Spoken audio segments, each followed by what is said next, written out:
नमस्कार। जय हिंद। आजाद हिंद फौज यानी के इंडियन नेशनल आर्मी एक ऐसी फौज,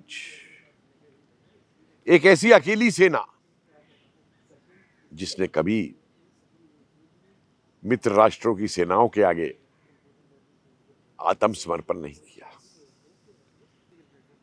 सारी दुनिया को जीत लिया था। लेकिन ये एक ऐसी सेना थी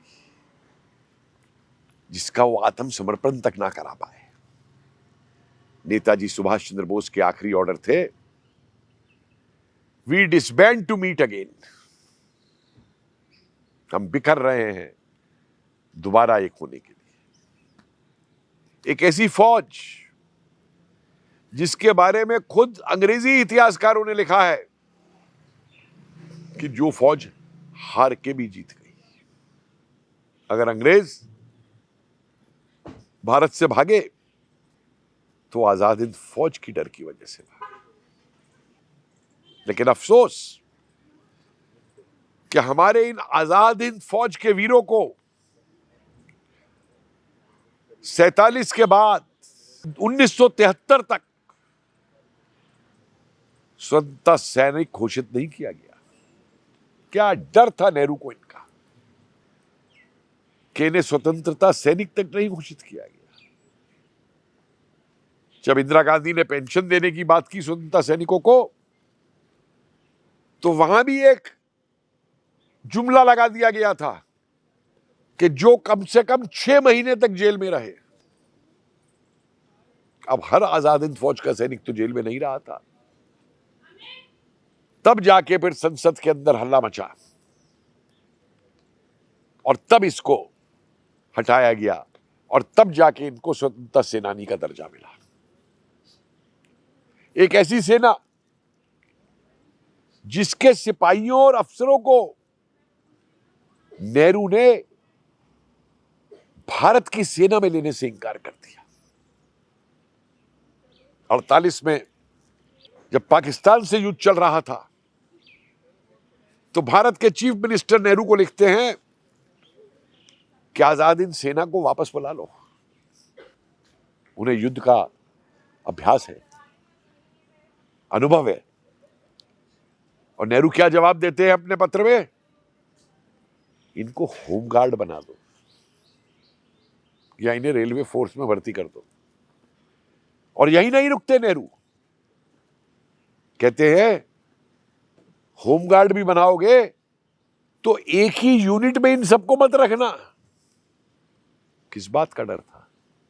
लगातार इस बात का डर था कि नेताजी ने जो कहा था कि हम आज बिखर रहे हैं दोबारा एक होने के लिए, और नेहरू को ये खबरें थी कि नेताजी दोबारा आजाद हिंद फौज को बनाने में लगे हुए हैं, तो कहीं आजाद हिंद फौज वापस ना आ जाए।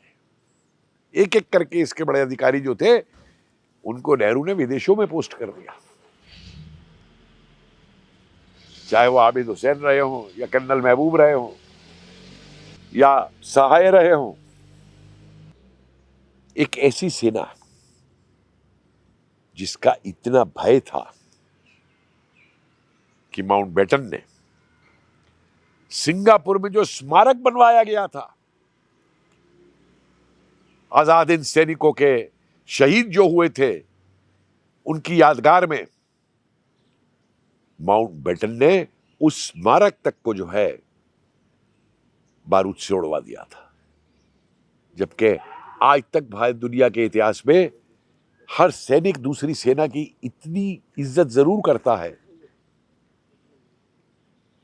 कि उसके स्मारक को कभी नहीं उड़ाता, लेकिन माउंटबेटन ने यह काम भी करवाया था।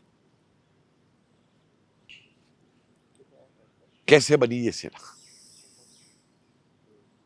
और क्या इस सेना ने किया? आजाद हिंद फौज जिस सिद्धांत पर बनी वो कोई नई बात नहीं थी। 1857 में ही हमारे स्वतंत्रता संग्राम जो हुआ था उसमें वो भारतीय जो अंग्रेजों की रेजिमेंटों में काम कर रहे थे उन्होंने वो बंदूकें अंग्रेजों के ऊपर तान दी थी, वो तलवारें अंग्रेजों के ऊपर तान दी थी। और ये जो अनुभव था, भारत के क्रांतिकारी इस अनुभव को कभी नहीं भूले। लोग 1857 की बात करते डरते थे, दबी जबान से बात होती थी, चर्चा होती थी। लेकिन वीर सावरकर ने जब पूरी किताब एक 1857 पे लिखी और उसके अंदर तमाम चर्चाएं की, तो गदर पार्टी, अमेरिका में बनाई गई गदर पार्टी, भारतीयों की क्रांतिकारी पार्टी ने उससे एक सबक सीख एक बार पुनः इस बात की कोशिश की कि भारत के अंदर अंग्रेजी सेनाओं में जो भारतीय काम कर रहे हैं सिपाही, उनसे अंग्रेजों के खिलाफ दोबारा विद्रोह कराया जा सके। और प्रथम विश्व युद्ध के दौरान निरंतर इस पर प्रयास किए गए। रासबिहारी बोस जब भारत छोड़ के गए हैं तो इसलिए गए कि जाने से पहले वो पंजाब, लाहौर, ये जो अंग्रेजी छावनियां थी, इनके अंदर जाकर के तैयार कर रहे थे भारतीय सैनिकों को दोबारा अंग्रेजों के खिलाफ सशस्त्र विद्रोह करने के लिए। वही जो 1857 में हुआ था। कभी ये नहीं पढ़ाया गया कि फरवरी 1915 में इन्हीं गदर क्रांतिकारियों से प्रभावित होके, प्रेरित होके, सिंगापुर के अंदर जो भारतीय सिपाही मौजूद थे अंग्रेजी रेजिमेंट के, उन्होंने सिंगापुर पे कब्जा कर लिया। 4 दिन तक सिंगापुर पे कब्जा रहा भारतीयों का। और उसके बाद जब अंग्रेज वापस आए तो उन्होंने उनमें से करीबन 56 लोगों को दीवार से खड़े करके गोली मार दी थी और ना जाने कितनों को देश निकाला दिया था। रविंद्रनाथ टैगोर का एक बहुत क्रांतिकारी भूमिका रही थी इस काल में। जब ये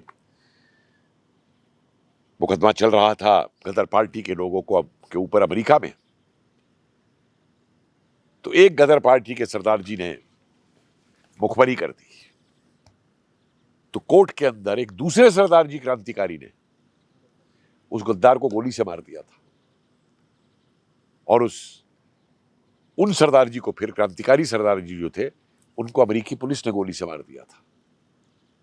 तब जाके जब उन्होंने जो गुप्त कोड था गदर पार्टी के लोगों का, इसको पढ़ा, कोशिश की, खोला, तो अमेरिका के खुफिया विभाग ने लिखा था ये कवि बहुत खतरनाक है, this poet Tagore is very dangerous. इसने यहां पे डॉलर इकट्ठे किए और जापान में जाके वहां के प्रधानमंत्री को डॉलर दे दिए कि सुदूर पूर्व एशिया के अंदर जो भारतीय क्रांति के मौजूद हैं उनके अंदर बांट दिया जाए। ये मत भूलिए कि पूरे पूर्वी, सुदूर पूर्वी एशिया के अंदर टैगोर ने जिन जिन देशों की यात्रा की,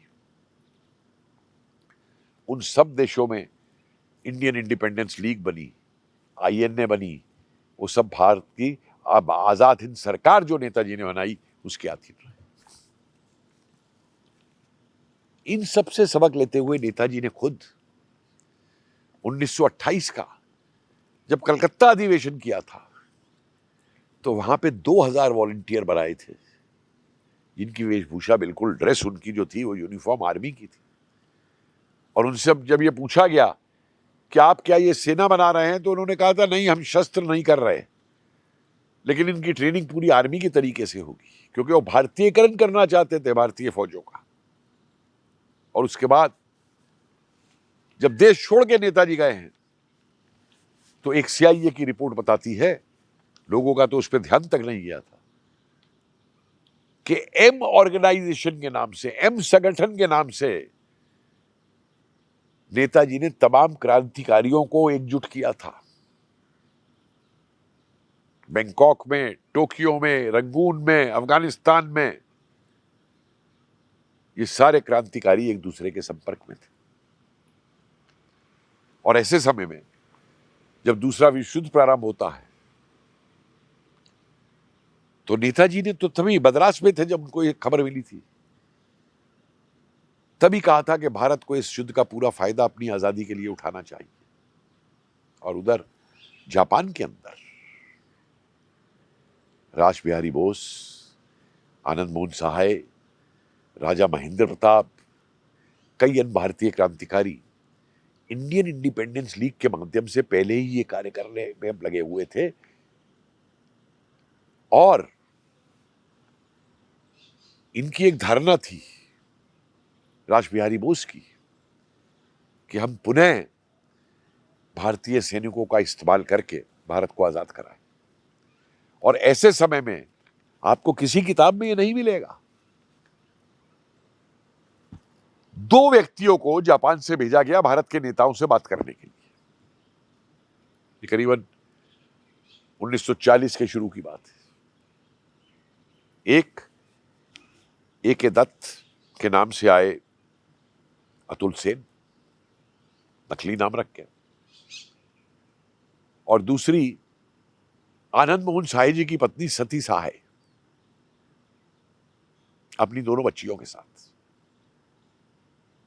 भारत आई। ये सती साय वो स्त्री थी,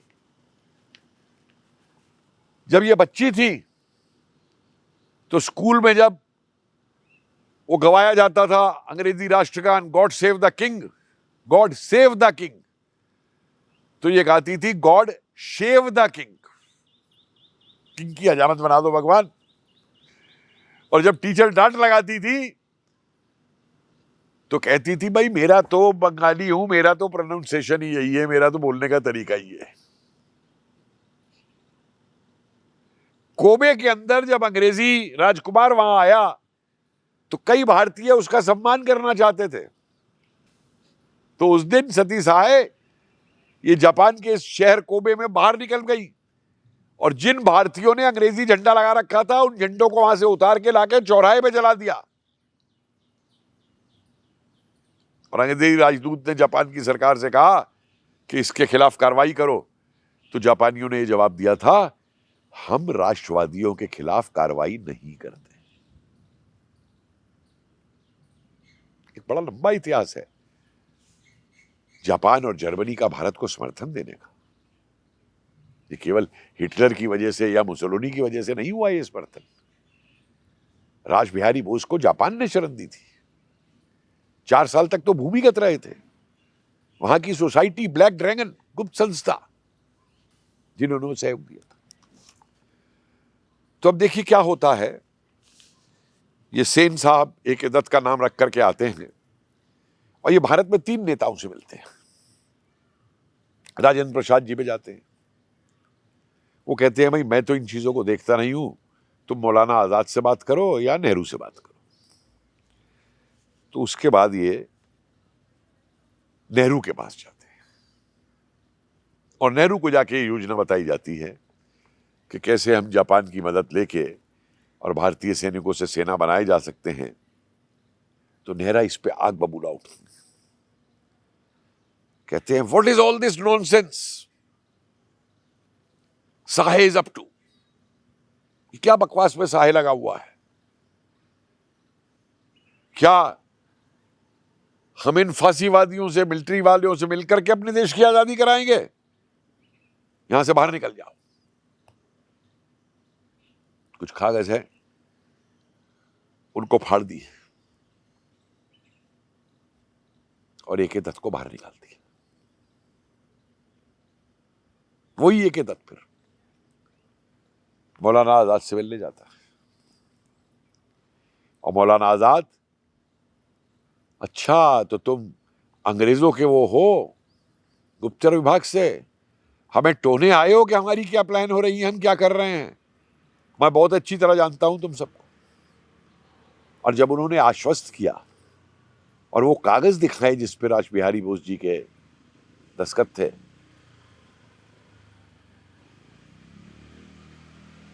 तो आजाद कहते हैं इन कागजों को फाड़ दो और यहां से चले जाओ।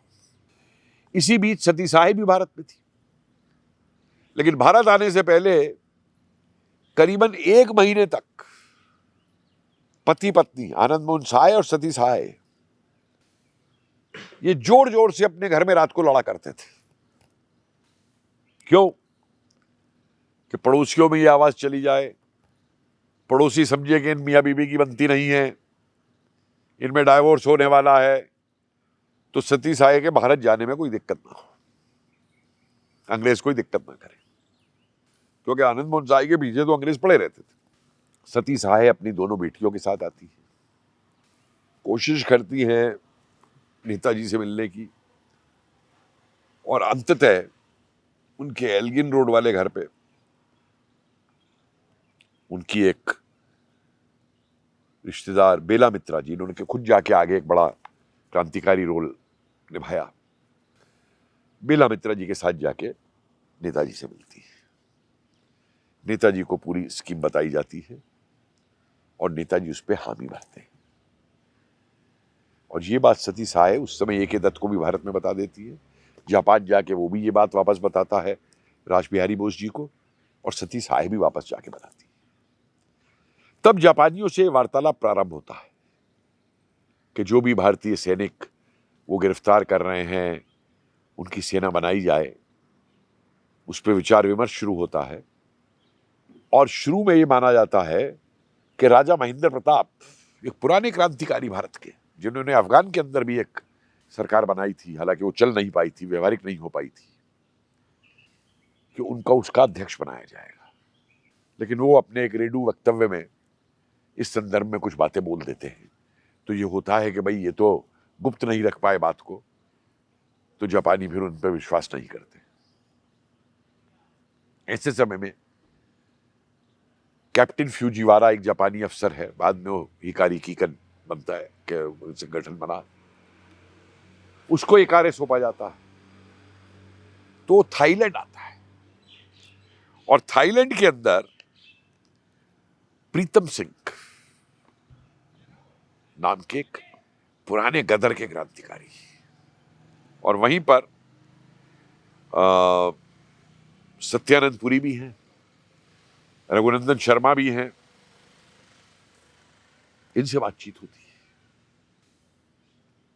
मुझे पता लगा, मैं बैंकॉक में था थाईलैंड में, कि एक चीनी चाय की दुकान के ऊपर ये मीटिंग हुई, और वहां ये तय हुआ कि बजाय अलग अलग संगठन बनाने के, ये करने के, एक नया संगठन का निर्माण किया जाए। INA, इंडियन नेशनल आर्मी उसका नाम रखा जाए, आजाद हिंद फौज, और सारे एक होकर के उसके नीचे लड़े। और तब उसके बाद फ्यूजीवारा और प्रीतम सिंह, जो कि पहले भी रंगून में, थाईलैंड में, सिंगापुर में क्रांतिकारी कार्य गतिविधियां कराते रहे हैं, वो जाते हैं सिंगापुर। और वहां पे जो भारतीय सैनिक थे जिन्होंने सरेंडर किया हुआ था अंग्रेजी सेना ने जापानियों के सामने, वहां मोहन सिंह जी से बात होती है, भाषण दिए जाते हैं, आह्वान किया जाता है देश को आजाद करने के लिए, और वहां आजाद हिंद फौज बनती है, जिसके पहले जनरल जो हैं जनरल मोहन सिंह बनाए जाते हैं। तो इस आजाद हिंद फौज के बनने का भी एक घटनाक्रम है, एक इतिहास है, एक वजह है, एक अनुभव है। और इसके बनते ही तमाम क्रांतिकारी जो चीन के अंदर मौजूद थे, हांगकांग में थे, ब्रुनई में थे, वियतनाम में थे, रंगून में थे, वो सारे इससे जुड़ने लग जाते हैं। इंडियन इंडीज लीग ने तो पहले ही काम किया हुआ था। शंघाई का जो गुरुद्वारा है चीन में, वो गुरुद्वारा ट्रेनिंग कैंप बनता है आजाद हिंद फौज का, रानी झांसी रेजिमेंट का ट्रेनिंग कैंप बनता है, वो हुडो मौजूद है। बहुत कम लोगों को ये मालूम है कि 2000 सिख शंघाई से बर्मा आए थे आजाद हिंद फौज में शामिल होने के लिए। इसमें 200 सिखनियां भी थी, सिख महिलाएं भी थी। तब ये फौज का जब गठन हुआ पहले, तो कुछ अंतर विरोध उत्पन्न हुए। जनरल मोहन सिंह सही थे कि हम अपने देश की आजादी के लिए लड़ रहे हैं, हम जापानियों के लिए नहीं लड़ रहे। रास बिहारी बोस भी ये जानते थे और उसके बाद उन्होंने तभी स्पष्ट किया कुछ लोगों को, लेफ्टिनेंट मुलकर को उन्होंने बताया था कि मैं चुप इसलिए था कि हमारे पास ना तो पैसा था और ना साधन थे, और इन दोनों के बिना हम सेना कैसे खड़ी करते हैं। और जो बात उन्होंने नेताजी को समझाई, क्योंकि नेताजी ने पहला काम जो ये किया आता ही सुदरपुर के अंदर, उन्होंने भारतीयों से पैसे की मांग की। और दिल खोल के जो भारतीय प्रवासियों ने पैसा दिया, वो अलग बात है कि उन खजानों को भी लुटवा दिया कांग्रेस की सरकारों ने।